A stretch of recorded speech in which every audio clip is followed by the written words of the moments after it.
Hindi presentation by Babita ma'am. Barrackpore senate public school में आप सभी का स्वागत है। आज हम सभी कक्षा 10 के विषय हिंदी कविता खंड का अध्ययन करेंगे। कविता के शीर्षक है देश प्रेम और इसकी कवित्री हैं अनामिका। आज हम सभी कवित्री अनामिका जी के जीवन से संक्षिप्त परिचय एवं कविता की पंक्तियों की व्याख्या को पढ़ेंगे। अनामिका जी का जीवन परिचय। अनामिका का जन्म 17 अगस्त 1963 को बिहार के मुजफ्फरपुर में हुआ। लिखने पढ़ने का संस्कार बचपन से ही पड़ गया था। पिता बिहार विश्वविद्यालय के कुलपति रहे और माता भी सुशिक्षित थी। बड़े भाई ने किताबों की दुनिया की राह दिखाई। पूरा परिवार ही साहित्यिक अभिरुचि रखता था। उनकी आरंभिक शिक्षा अपने शहर में ही हुई। उच्च शिक्षा दिल्ली में प्राप्त की। अंग्रेजी और हिंदी साहित्य में उच्च शिक्षा के साथ वह दिल्ली विश्वविद्यालय में प्राध्यापक हैं। हिंदी के चर्चा प्रदेश में उनका आगमन भारत भूषण अग्रवाल पुरस्कार के साथ हुआ। उनकी कविताओं का रचनात्मक विकास संग्रह दर संग्रह नजर आता है। उनका पहला काव्य संग्रह गलत पते की चिट्ठी 1978 में प्रकाशित हुआ। समय के शहर में बीजाक्षर, अनुष्टुप, कविता में औरत, खुरदरी हथेलियाँ, दूबधान उनके अन्य कविता संग्रह हैं। इसके अतिरिक्त उनकी कविताएं कुछ प्रतिष्ठित सीरीज में प्रकाशित हुई हैं। अनामिका ने गद्य में भी रचनात्मक योगदान किया है। पर कौन सुनेगा, मन कृष्ण, मन अर्जुन, अवान्तर कथा, 10 द्वारे का पिंजरा और तिनके के पास उनके उपन्यास हैं। उनकी कहानियों का संकलन प्रतिनायक में हुआ है, जबकि उनके 4 शोध प्रबंध, 6 निबंध संग्रह और 5 अनुवाद ग्रंथ भी प्रकाशित हैं। उन्होंने हिंदी के स्त्री विमर्श में भी महत्वपूर्ण योगदान किया है। जिस क्रम में स्त्रीत्व का मानचित्र, मन मांझने की जरूरत, पानी जो पत्थर पीता है, स्वाधीनता का स्त्री पक्ष का प्रकाशन हुआ है। उनकी कविताओं का अनुवाद विभिन्न भारतीय और विदेशी भाषाओं में हुआ है। वह राजभाषा परिषद पुरस्कार, साहित्यकार सम्मान, गिरिजा कुमार माथुर सम्मान, साहित्य सेतु सम्मान आदि से पुरस्कृत की गई है। कविता के पंक्तियों की शब्दार्थ एवं प्रसंग सहित व्याख्या। कभी कभी अंदर से फट जाता है कोट की जेब का अस्तर, तो छुपकर अस्तर के बिल में जा बैठते हैं कुछ चिल्लर। कभी अचानक कुछ ढूंढते हुए फटे में अंतर अड़ गई उंगलियां, तो उद्घाटित होते हैं गौहर से ऐसे ही छुट्टे पैसे। शब्दार्थ। अस्तर का अर्थ है कोट के अंदर का अस्तर, पर्दा।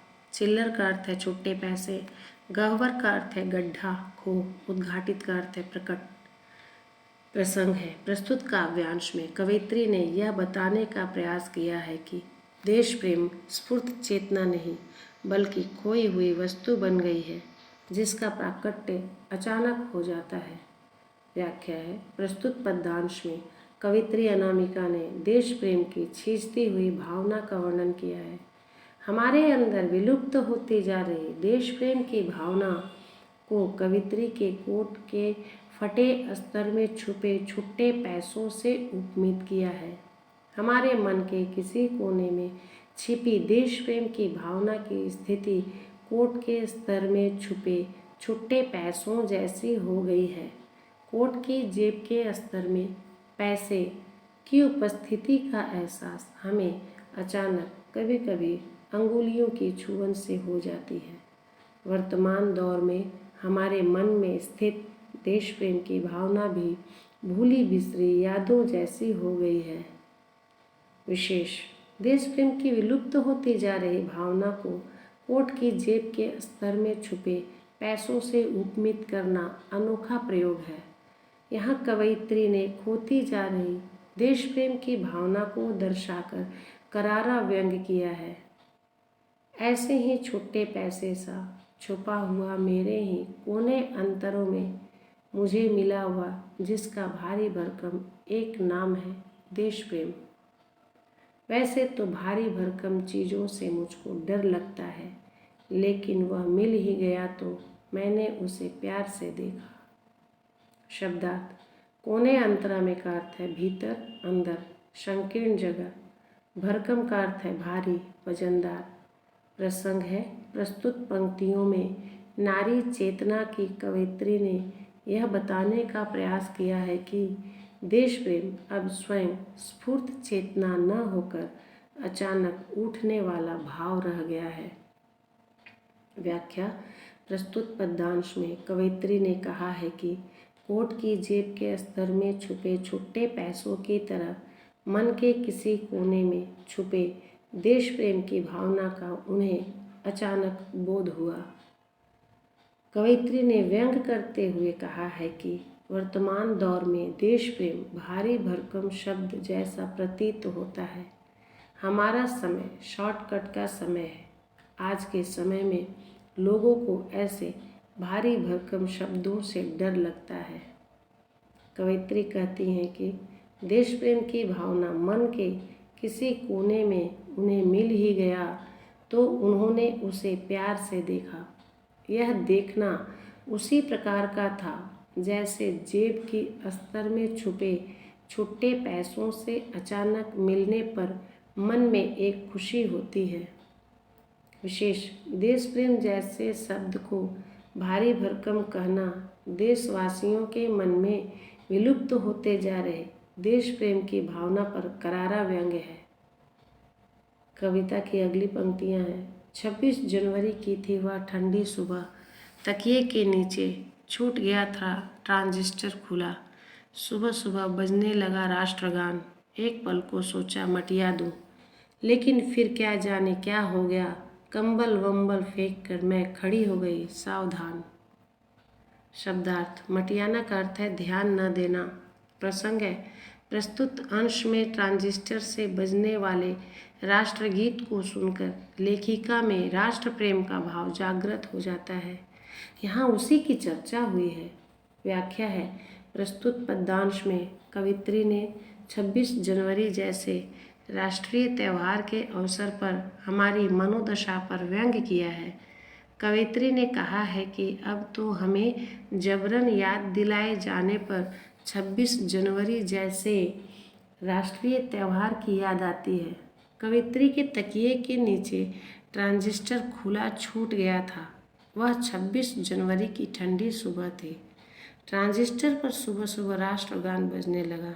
वह अलसाए समय में राष्ट्रगान सुनकर उनके मन में एक बार मटियाने का ख्याल आया, लेकिन उन्होंने ऐसा किया नहीं। उनके मन में छिपी देश प्रेम की भावना ने अचानक उछाल मारा और वे सावधान की मुद्रा में उठकर खड़ी हो गई। विशेष यहाँ जीवन के सामान्य और स्वाभाविक घटना के माध्यम से हमारी खींचती हुई संवेदना पर व्यंग किया गया है। कविता की अगली पंक्तियाँ हैं: अजब चीज है प्रेम भी, मुंह की लगी छूटती ही नहीं। वर्षों पहले यूं ही झटके से सीट छोड़कर खड़े हो जाते थे हम सिनेमा घरों में। हेलेन के सभ्य कैबरे और मुकरी की भोली फुलझड़ियों के बाद जैमिनी कलर में द एंड टिमका करता था सिनेमा के पर्दे पर और शुरू होता था जन गण मन ऐसे ही। प्रसंग है: इसमें कवयित्री ने अपने ढंग से प्रेम को परिभाषित करते हुए हमारी मानसिकता की ओर संकेत किया है। हमारे अंदर के बदलाव को इंगित किया गया है कि हम राष्ट्रीय भावना के क्षेत्र में कहाँ से कहाँ पहुँच गए। व्याख्या: प्रस्तुत पद्यांश में कवयित्री ने हमारे हृदय से विलुप्त होते जा रही देश प्रेम की भावना पर व्यंग किया है। कवयित्री ने कहा है कि जैसे मुंह की लगी जल्दी नहीं छूटती है, कुछ ऐसी ही दशा देश प्रेम की है। कवयित्री अपने अतीत को याद करती है। एक समय था जब लोगों के दिलों में देश प्रेम की भावना हिलोरें मारती थी। उन दिनों सिनेमाघरों में भी सिनेमा के समापन के उपरांत राष्ट्रगीत बजता था। राष्ट्रगीत सुनते ही लोग स्वयं सम्मानपूर्वक खड़े हो जाते थे। उस समय के सिनेमा में भी हेलन का सभ्य कैबरे डांस और मुकरी का भोला हास प्रयास होता था। उसमें कहीं अश्लीलता और फुहड़ता नहीं होती थी। विशेष यहाँ समय के अंतराल में आए सामाजिक और नैतिक परिवर्तन की ओर संकेत किया गया है। प्राकांतर से कवयित्री ने कहा है कि एक समय था जब मनोरंजन स्थल पर भी देश प्रेम की झांकी मिलती थी। उन दिनों सिनेमा में भी अश्लीलता और फुहड़ता नहीं थी। वर्तमान समय में देश प्रेम की भावना लुप्त होती जा रही है। सिनेमा में अश्लीलता और फुहड़ता का कारोबार चरम सीमा पर जा पहुंचा है।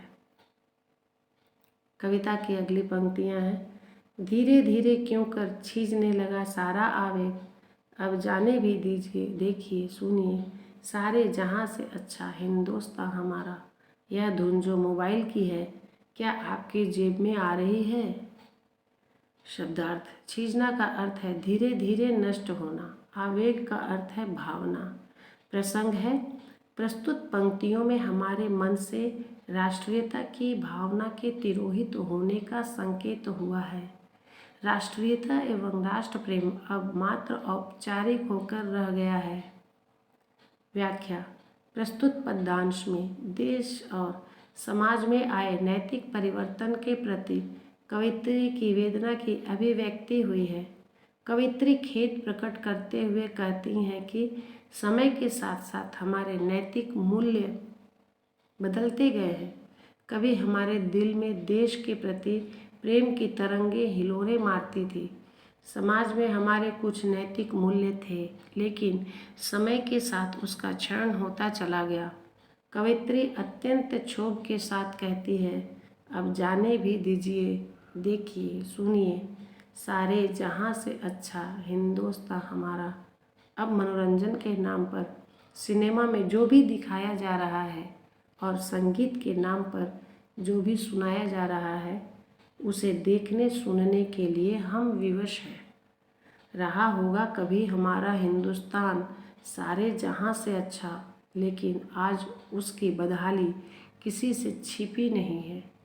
वर्तमान समय में कोई स्वाभिमान पूर्वक कैसे कह सकता है सारे जहां से अच्छा हिंदुस्तान हमारा। अब तो हमने देश प्रेम के गीत को रिंगटोन में बदल दिया है। उसे अचानक सुनकर हम सचेत तो होते हैं, लेकिन उस धुन को तत्काल बदलकर दूसरी बातों में मशगूल हो जाते हैं। विशेष यह बदलते भारत के बदले हुए मनोदशा के प्रति कवयित्री की वेदना की अभिव्यक्ति हुई है। इस तरह कविता के पंक्तियों की व्याख्या यहीं समाप्त होती है। धन्यवाद। फिर मिलते हैं हम लोग अगले वीडियो में।